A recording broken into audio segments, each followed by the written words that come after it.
안녕하세요. 타로의 진심인쌤 라율입니다. 여러분들 타로 이제 공부하시다 보면, 나는 키워드에 대한 학습, 그리고 이 카드 한 장 한 장에 대한 상징물들에 대한 의미, 뭐 이런 이론적인 학습이 많이 되셨던 분들이라도 리딩을 막상 이렇게 하다 보면 난관에 부딪히거나, 리딩의 벽에 부딪히는 경우가 종종 있으셨을 거예요. 그래서 이제 우리 쌤들이 리딩을 하는데 좀 더 수월한 방법으로 접근하실 수 있도록 제가 이 영상을 준비를 했습니다. 제가 예시로 가지고 나온 카드는 2번 고위 여사제 카드거든요. 메이저 카드죠. 그리고 여기 이제 그림을 제가 색칠을 입힐 때는 약간 이 오리지널 웨이트 카드를 참고를 한 건데요. 나는 이 카드가 없고 유니버셜 웨이트 카드를 가지고 있어요 하시면 이 카드를 유니버셜 웨이트 카드를 보시고 참고하시면 됩니다. 상관은 없어요. 둘 사이가 뭐 채색 정도의 차이지 가지고 있는 뭐 이야기나 상징물들은 이 의미들은 다 같으니까 어느 카드를 가지고 참고하셔도 상관이 없습니다. 네, 카드 해석 공식 이제 바로 들어가기 전에요. 복습하는 차원에서 이제 타로 카드 구성이 어떻게 되어 있는지 잠깐 훑고 넘어가 볼까요? 자, 타로 카드 구성에 대해서 한번 살짝 이야기해 볼게요. 타로 구성이 어떻게 되어 있을까요? 자, 메이저 카드가 있겠고요. 옆에 있는 여사제 카드처럼요. 메이저 카드가 22장이 있죠. 그리고 마이너 카드. 마이너 카드가 몇 장? 40장이죠. 앤드 코트 카드. 코트 카드가 16장으로 되어 있어요. 어디에서는 이 마이너와 코트를 합쳐서 그냥 통틀어 마이너 카드예요 라고 해서 56장으로 이야기하시는 곳도 있습니다. 저는 타로 카드 공식 대입을 이 세 파트로 나눠서 얘기를 드릴 거라서요. 마이너 카드, 메이저 카드, 코트 카드 이렇게 구분 지어서 말씀을 드릴게요. 자, 그러면 옆에 있는 이 여사제 예제 카드 그림을 보고 좀 얘기를 나눠볼게요. 얘는 이제 메이저 카드 공식에 대해서 이제 이번에는 말씀을 드릴 건데요. 메이저 카드 이렇게 한 장을 딱 이렇게 들고 보면 상단에 이렇게 숫자가 적혀 있습니다. 숫자가 적혀 있어요. 그리고 이렇게 크게 차지하는 이미지가 있죠.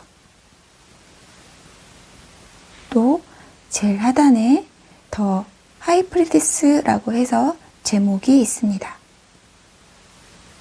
자, 그러면 이 카드를 만드신 분께서 타로 카드는 이제 그림 카드인데 이미지만 삽입을 하고 카드를 만들 수도 있었잖아요. 근데 거기에 이런 숫자를 넣고 그 다음에 이렇게 제목글을 넣었다라고 하는 거는 분명 이 부분에도 어떤 의미가 부여됐겠구나라는 거를 우리가 예측할 수가 있겠죠.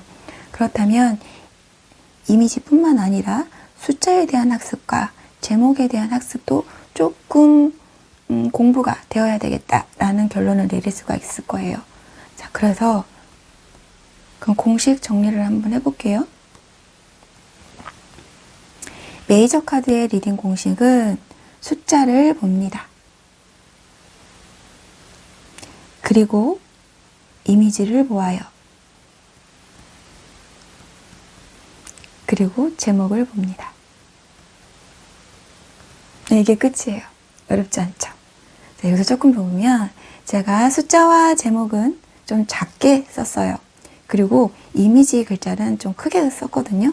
이거는 뭐냐면 숫자하고 이미지가 숫자나 제목이 차지하는 부분은 이렇게 카드 한 칸에서 차지하는 건 되게 영역이 작아요. 하지만 이미지는 어떻죠? 이미지는 카드 전체를 다 차지하고 있습니다. 그만큼 이미지가 어마어마하게 중요한 역할을 하고 있다는 거예요. 공식에서 뭐 숫자 더하기, 이미지 더하기, 제목 더하기라고 했지만 실질적으로 리딩을 했을 때는 숫자나 제목이 차지하는 영역보다 이미지로 해석하는 방향성이 훨씬 더 크더라. 그런 것까지 좀 함께 볼게요. 하지만 그렇다고 숫자와 제목을 무시하고 넘어가는 건 용납할 수 없다. 그래도 조금은 꼭 학습을 해야 할 부분이다 라고 볼 거예요. 그래서 메이저 카드 해석은 숫자와 이미지와 제목의 조합으로 이루어지구나 라는 것까지 이제 되었네요. 그러면 이제 숫자와 이미지와 제목에 대해서 선행 학습이 조금 필요하겠죠. 해석을 잘하기 위해선 말이죠. 이 숫자에 대한 의미는요, 수비학이라는 곳에서 가져온 거예요. 수가 가지고 있는 비밀스럽고 신비스러운 어떤 의미들을 연구하는 학문인데, 그 수에 대한 이야기를 이 타로 카드에 가져온 거죠. 접목시킨 거예요. 그래서 수비학 자체를 막 깊게 파고들 필요까지는 없고요. 여기서 나와 있는 한 0번에서 9번까지의 의미 정도만 알게 되면 타로 카드 해석하시는데 그렇게 무리가 없으실 겁니다. 엔드 이미지. 여기 인물이 그려져 있다면, 인물이 어떻게 행동을 하고 있는지, 어떤 포즈를 취하고 있는지, 그 다음에 인물의 성격은 어떤지, 성향은 어떤지, 그리고 이 사람이 처한 상황은 어떤지, 이런 것들을 다 이미지 학습을 통해서 우리가 알 수 있는 것들이에요. 이렇게 여기 나와 있는 다른 기타의 상징물들도 다 이미지를 학습을 통해서 우리가 알 수가 있겠죠. 엔드 제목을 더 하이프리스티스라고 해서 고위 여사제잖아요. 그렇다면 고위 여사제라는 인물은 어떤 역할을 하는 사람이고 어떤 위치에 있는 인물이고 그 사람에 대해서 조금 더 학습을 할 필요가 있는데, 제목글은 그렇게 학습하는데 많은 시간이 투여가 되지는 않아요. 금방 살짝 이해만 하는 정도면 마무리가 지을 수 있습니다. 그래서 이렇게 세 가지의 조합으로 카드를 해석을 하면 되겠다.